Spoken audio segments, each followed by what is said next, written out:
Secret love story ni na Pops Fernandez at Piolo Pascual ended up very soon. Napakaraming chismis na lumabas sa social media noong nakalipas na mataon tungkol sa relasyon status ng singer na si Pops Fernandez at hang actor na si Piolo Pascual.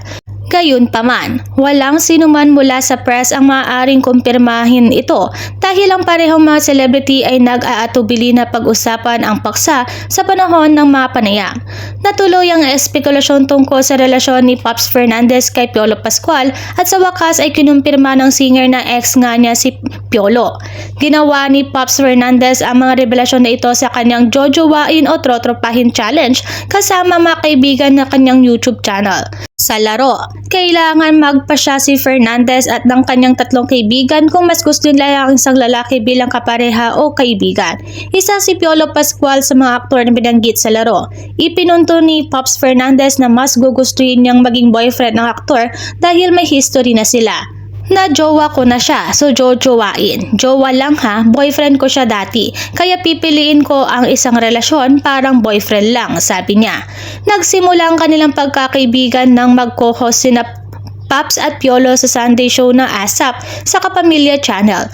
Naging malapit silang magkaibigan, lumalabas para sa tanghalian at hapunan kapag pinapayagan ang kanilang mga schedule. Napakatyaga ni Piolo Pascual sa kanya, bumisita sa kanyang bahay at nagbibigay ng mga regalo at sa kanya kahit may espesyal na okasyon o wala. Inamin ni Pops na na-inlove siya kay Piolo sa lahat ng magagandang bagay na ipinapakita nito sa kanya. Kinumpirma rin niya na ang ilang buwan lang ay tinagal ng kanilang relasyon dahil napaka-hectic ng schedule ni Piolo noon. Ayon kay Pops, ang kanilang paghihiwalay ay isang career move decision para sa kanilang dalawa na isa sa mga dahilan kung bakit sila nagkahiwalay. Sa kabila nito, nananatili silang matalik na magkaibigan.